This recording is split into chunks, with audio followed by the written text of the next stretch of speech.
I'd like to call the meeting to order, and first item is adoption of the agenda. There is one late item under correspondence that we'll receive.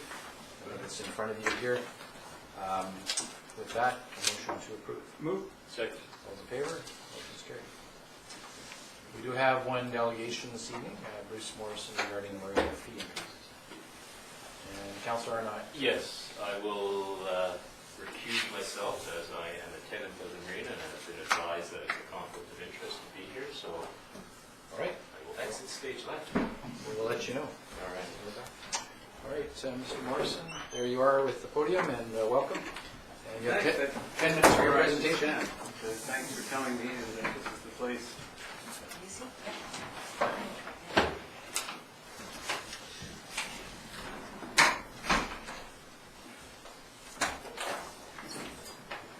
Mr. Mayor and councillors, my name is Bruce Morrison. I'm a tenant of the marina, and like the others here, a recreational boater. I'm making a presentation tonight on behalf of this delegation of marina tenants. You can see we have 25 or 30 people present tonight. This was organized kind of fairly recently, and I think we still got a good showing of tenants here. We think this is a timely time for us to be here. This is, to our knowledge, the first presentation of a formal nature by marina tenants.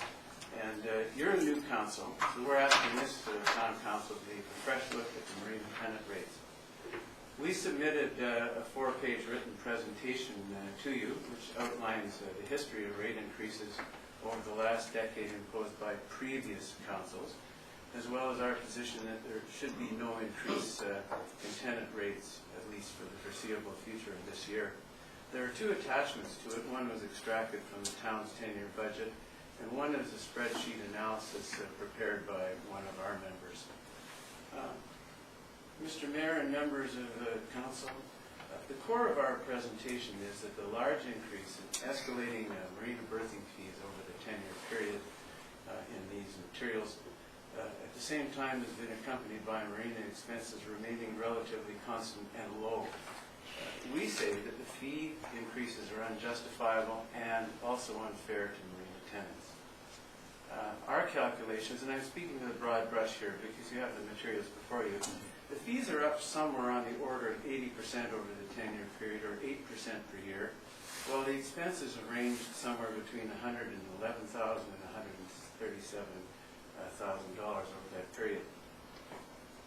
The result is, over the 10-year period, and this projects into 2016, and it's about $864,000 additional cash flow to the town.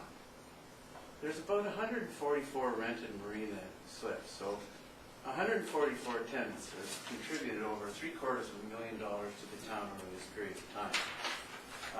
With respect, we don't see the additional revenue enhancing marina amenities such as dedicated washrooms, showers, laundry facilities, or a full-time manager. So our submission is that the past lockstep rate increases have been grossly inequitable. You're a new council. The other councils haven't had any formal presentations, but that's why we think it's timely that when you're about to set a budget and go into the budget setting process that we have the opportunity to tell you our position on the rate increases.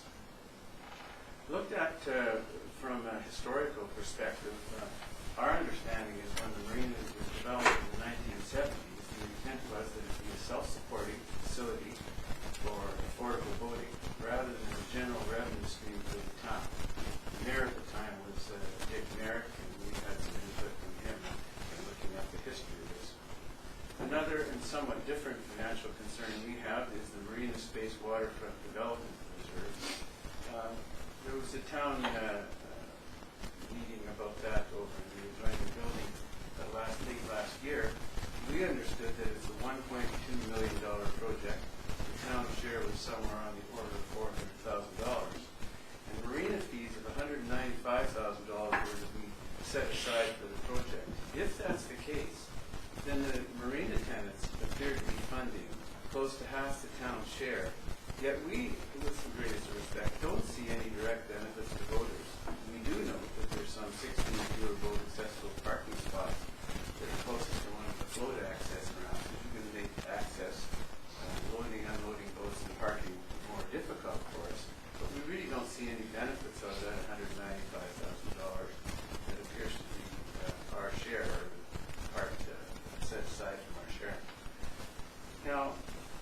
I think it's important that we tell you who we are.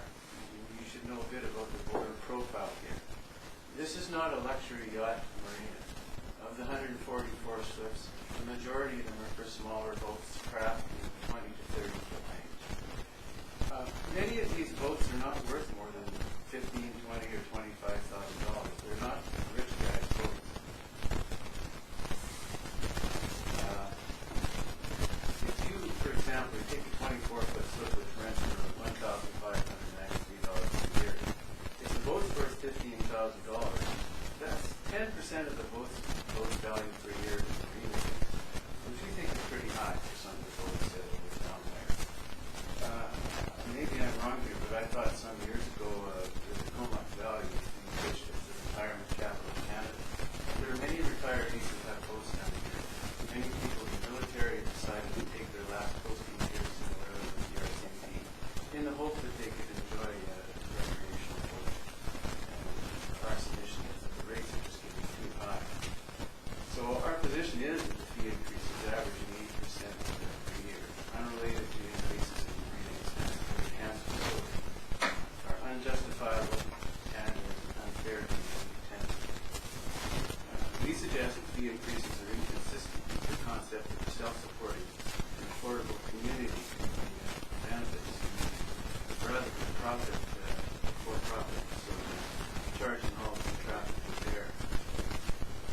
Our delegation isn't here seeking any subsidy or tax-funded handouts from the town, in contrast to some other recreational facilities and activities that are legitimately get tax money from the town. But the subsidy in this case seems to be going the other way. With the present fee structure, even if there's no increase this year, revenues will, no doubt, continue to substantially exceed expenses, and likely on the order of somewhere around $100,000, paid for by about 144 marina tenants. And I'm not here to be critical or cast stones or anything, but as mentioned, this is the first time the marina tenants have had the opportunity or have taken it upon themselves to make a submission to council. And you are a new council. You do have the obligation now to set budget over the next few years. So we think it's timely that you have a look at our submission and consider our position. The relief our delegation seeks is, at the very least, a freeze or moratorium on marina fees for the time being.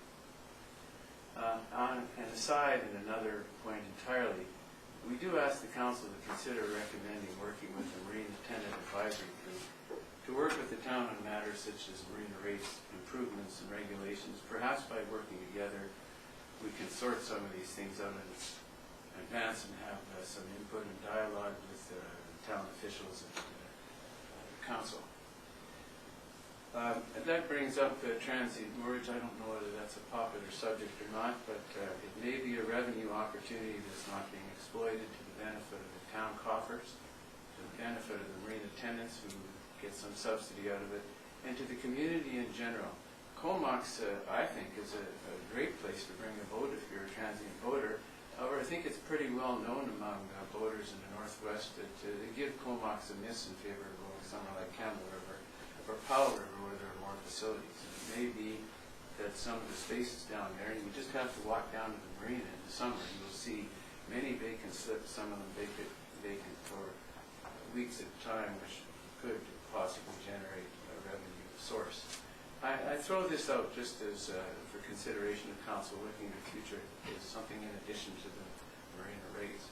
But that is our focus. We think that it's been inequitable for a long time, and the rates haven't been justified for the steady, what we view as lockstep increases. And we'd ask this council, this new council, to give some thought to looking at that and considering whether that's fair or not. In conclusion, I know there's only 10 minutes, and I'm probably getting close to that now.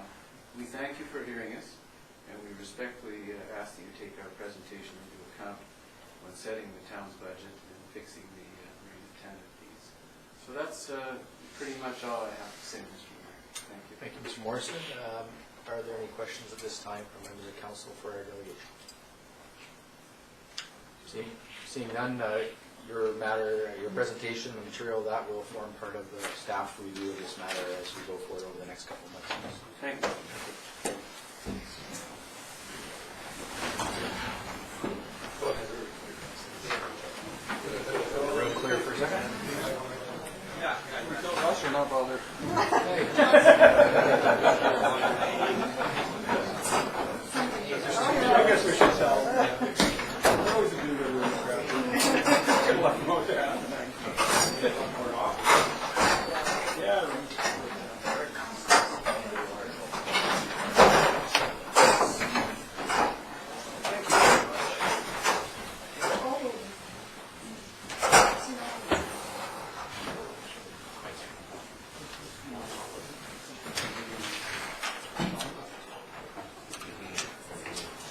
All right, well, that cleared the room.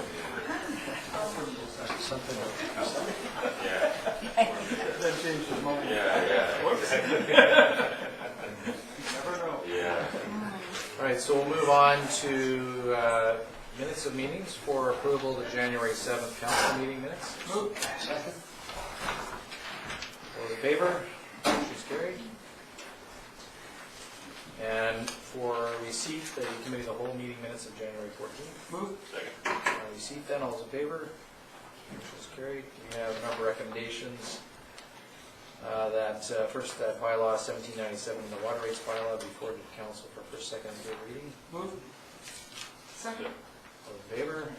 Motion's carried. That bylaw 1798, sewer rate bylaw, be forwarded to council for first, second, and third reading. Move. Second. All in favor? Motion's carried.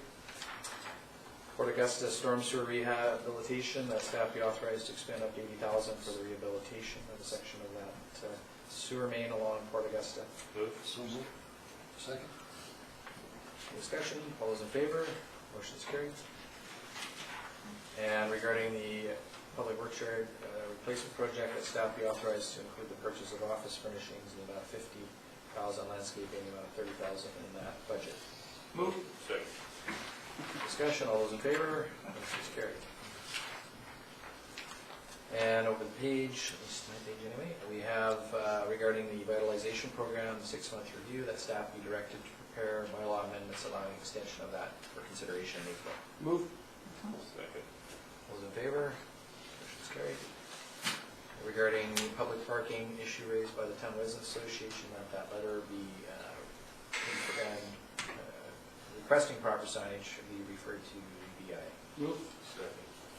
Those in favor? Motion's carried. And lastly, from the committee of the whole, that the request for financial support from the Alberta project be referred to in our future budget meeting. Move. Second. Those in favor? Motion's carried. No committee reports. We do have a management report for receipt. Move. Second. Receipt then, all those in favor? Motion's carried.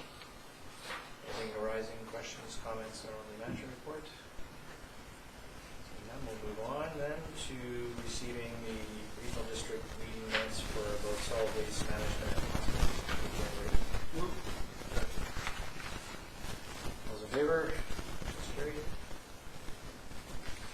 Coming to bylaws, for the water rates bylaw 1797, it's before you now for first, second, and third reading. Move. Second. Discussion? Seeing none, all those in favor? Motion's carried. And the sewer bylaw in 1798 is here for first, second, and third reading. Move. Second.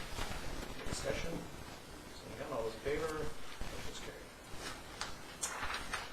New business, next week's committee of the whole to be council due to a number of us being at the newly elected and returning elected sessions in Parksville. No, I think we should do that. Oh, you want to? I'll move. I'm the only one here. You want to? I think 4 of us are going to be there, so you want to We have a can quorum. change the world next week. Move in a second. Yeah. I'll second. All those in favor? Motion's carried. Okay, at page 35 then, we have a planning report regarding the applications at 1805, 1823 Beaufort Avenue, and the recommendations be passed, and those are that development permit, DT 07-9, development variance permit, DT 07-11, development permit 0911, and the floodplain exemption bylaw FD 08-1 be rescinded. Move that. Go ahead. Yeah, so with this, now it doesn't negate any future development. They can still go and put our hotel there, and we're good with that. Just taking away the development permit that they were given. I'll ask our CEO to speak to it. That's correct. Basically, from the staff perspective, we consider this application is stale. It's exceeded its time to act on, so this is just the formal process of closing the file, and it doesn't preclude a future application of something similar or the same. Okay, and one more question with that. I I noticed that you CC'd some folks on the bottom there. Did they get back to you on any of this? There's Bagshaw Investments and Comox Bay Land Investments. Those, I believe, are the current owners of the property, as it says. Particular property. And they haven't, you haven't heard. We haven't heard of them. Thank you. So they didn't formally withdraw their application on this, they just haven't done anything and Correct. been in the water takeover? Yes. The owner of the Edgewater site and then the upland site is still, I think, in the name of the old owner, but it's going through a form of distress sale process. Okay. All right, all those in favor then? Motion is carried. Page 39, we have a report from staff and a rezoning application 15-1 for telecommunications. And both recommendations. I'll second. So that the zoning bylaw 1800 be given first and second reading and a public hearing be scheduled. Any discussion? All those in favor? Motion's carried. That brings us to correspondence. We have a letter from Mr. Miller regarding the topic of the delegation. So once we receive that, we'll be on. Move receipt. Second. I guess we should forward that to budget, should we? It'll just go to staff as part of the, if we receive it, it'll go to staff as part of the consideration of the report. Okay. Sorry. All those in favor? Motion's carried. For the Comox Valley Water Committee, we received a letter and assigned the votes 2 for 1 of our directors and so, any recommendations from council in that regard? You hear from Barbara on this. Yeah. Oh, So this is, we have 3 votes at the Water Committee, and we need to assign 2 of those votes to one of our directors and 2 of those to the others. Any motion, yes. So I move that Director or Councillor Grant be given Okay. 2 votes. And Council Vice Director at the Water Committee with 1. Seconder for that? Second. Okay. Any further discussion? Seeing none, all those in favor? Motion's carried. We'll notify the regional district accordingly. and that can be changed next year, too. Absolutely. I'm happy with that. Yeah. We just-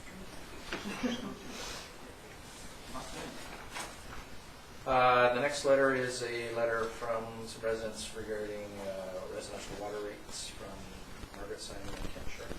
Move receipt. Seconded. Any discussion? The only thing I questioned on this was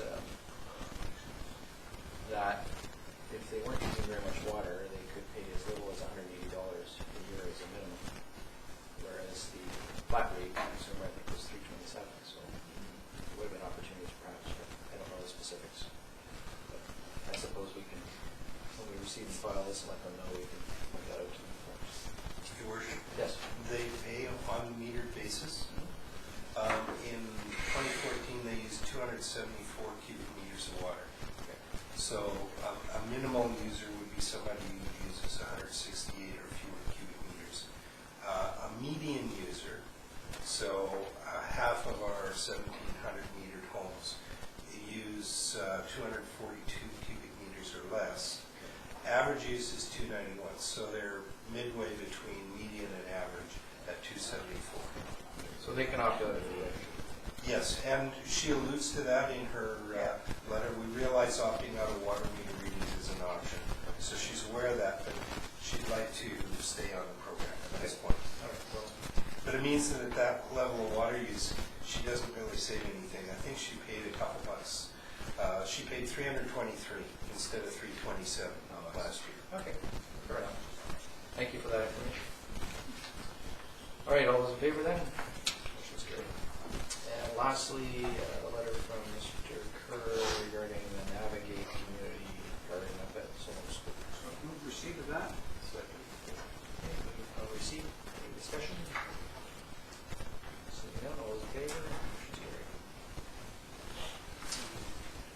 We had the one late item, and this is hopefully council will be people to ratify this letter. I'm not sure why they were in such a rush for it. I think they had a meeting with Ministry of Highways this morning. So asked staff to draft this letter and sign it, and we sent it along. But Comox First Nations is looking to extend their sidewalks, and we figured it was not a bad idea if they get the funding for it from the Ministry of Highways. So are you looking for our approval? Or? I hope so. Yeah, so I move that we approve that. I'll second that. Anything wrong with that? All right, all those in favor? Motion's carried. All right, no other late items, no delegations, reports from members of the council. We'll start with Councillor Swift. Okay, since we last recorded, I attended the orientation for the Comox Strathcona Waste Management meeting. We met the other directors, I think there's up to almost 25 of them, and we were given a brief overview of the plan for the coming year. So, and we've got lots of material to read to also update ourselves. So it was very interesting. I also attended the orientation for the Comox Strathcona Regional Hospital District, where Charlie Cornfield was elected the chair and Eric Erickson vice chair. So and we were given an overview of the hospital projects, and they seem to be going along as projected. I attended the Philbert board meeting this week, and they are continuing to work hard at maintaining the lodge and looking for ways of having interesting events on their premises. The year-end figures show that the attendance and revenues for the festival were down considerably, actually, from previous years. And given that this is their major source of income for the society, they're looking for ways to increase that attendance. There's also some hope that maybe it was due in part to the weather, because it had been a very hot weekend and something like that. So other than that, they're in good shape financially and continuing to work really hard. All right, thank you. Councillor Armand. Yeah, I attended a community justice center meeting and a nautical days meeting the other day, and looks like it'll be another exciting event coming up for us in the summertime. I also have a notice of motion that I would like to present to council members and the press that we could review over the next 2 weeks and then bring it back to the next regular council meeting. So is that what you mean? Well, basically, you should be giving it to the administrator Okay. for publication of the next agenda. Okay, so it doesn't go out to them now, to council now? Okay. I mean, you can speak to it in very brief what you're proposing, but Oh, okay, it doesn't go on the agenda, obviously, until. right. So Okay. perhaps you can just, I mean, I don't have a problem handing it out to the members of council for the information, but it principally goes to the deputy administrator, and you can speak to exactly what you're proposing. Okay, so would you rather me not hand it out? No, you can hand it out here. Oh, okay. It's just not formally, obviously, part of our agenda, and Right. it won't be discussed. Okay, then I mistaken. I thought I was able to give it up now. No, you can certainly pass it on to. Okay, I'll give it. And Shelley, if you can just pass it around. What, so I can speak to it very briefly. in terms of what you're proposing. Yeah, I'm just proposing that we take 5 of the parking spots adjacent to the east portion of the marina parking lot, the 5 diagonal, and putting some concrete barriers. No change of infrastructure, very, very minimal cost to it, and put a bit of a food cart / craft area there for the summer of 2015. Okay. And yeah, all right there. If there's any more questions, I'd be happy to answer the next council meeting. Yeah, so that'll be put on the agenda for consideration, at least at the initial stages, February 4th. Okay, Thank you for bringing that forward. thank you. Nothing further. Okay. Right, Councillor Gendron. Yeah, I attended the economic development meeting regarding the governance and the Schenker decision. As per our report from last council, I'll let you speak to that because you're the boy there now. And I've also had many hours of conversation with the chair of the sewer commission regarding the pumping station. So we're keeping on top of that, and we'll see where that goes. Okay, I'll just briefly report, in addition to the solid waste and hospital district meetings that Councillor Swift referenced, Attended the Community Foundation's awards ceremony. 3 organizations within the town did receive funding, including the Stara Seniors, the Archives and Museum, and the Heritage Lodge Society. And there was numerous other organizations receiving a total of $118,000 from the Community Foundation, so that's all good news. I met with Chris Kelsey, Chair of St. Joe's, and Jane Murphy, CEO, regarding the current work that their task force is doing on the looking at the new role of St. Joseph's, and they've made a fair amount of progress, and they will be bringing us forward some information as time goes on, looking at some new innovative ways of dealing with some of the healthcare services that would be of a non-acute care variety. And they've been doing some work on assessing their buildings, and of course they're right in the midst of doing all the construction of those hospice beds. So it was good to hear from them, and we'll be hearing from them again in the very near future. That's all I want to report on, so I'll let Councilor Margaret go forward. Thank you. Further to the seniors, yes, they were very pleased to have received the grant from the foundation. Apparently there were 57 applicants and 20 were selected, so they were quite delighted to have that. Also, they did make reference that apparently seniors aren't mentioned on our website. I have mentioned that to Shelley, and she's going to remedy that. Okay. They're doing very well. They're happy over there. So, sorry, seniors is in terms of the organization, or seniors generally? Oh, no, as per the organization. Oh, okay, thank you. Yes, All right. Is that your report? that's it. Thank you. Okay, moving on to the next senior in line. I was thinking that. Thank you, Your Worship, for that kind introduction. Just 2 things. I attended a Maple Lake Fundraising Committee meeting as the rep here from council, and I followed up on a compliment and a suggestion from a citizen in regards to the new transit service here to Comox. It's being very favorably received according to many people, and I called Watson and Ash, Darren at Watson and Ash, about the suggestion, and some of the covered bus shelters there have laminated bus schedules, the new schedules for seniors, etc., and that's being very well received. Some of them don't, and a note to Shelley and the regional district, as well as Watson and Ash, that it would be much appreciated if they could have schedules there at all the covered areas, but they really appreciate the new service and the direct service to Courtney, and kudos to that. That's great to see that it's been put in place and serving our citizens well. Great, thank you. Oh, one last thing I'm sorry to mention is that should anybody have any questions or suggestions for that service, you simply have to contact transit.com and then click on Comox Valley Service, and there's a suggestion box that our citizens or seniors or whomever, if they want to make suggestions to that. So I'll pass that on and end my report on that. All right, thank you. All right, nothing further coming forward from members of council. Is there any questions from the media at this time? Okay, and any questions from members of the public here? No.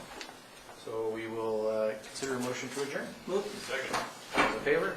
Motion's carried. Meeting adjourned.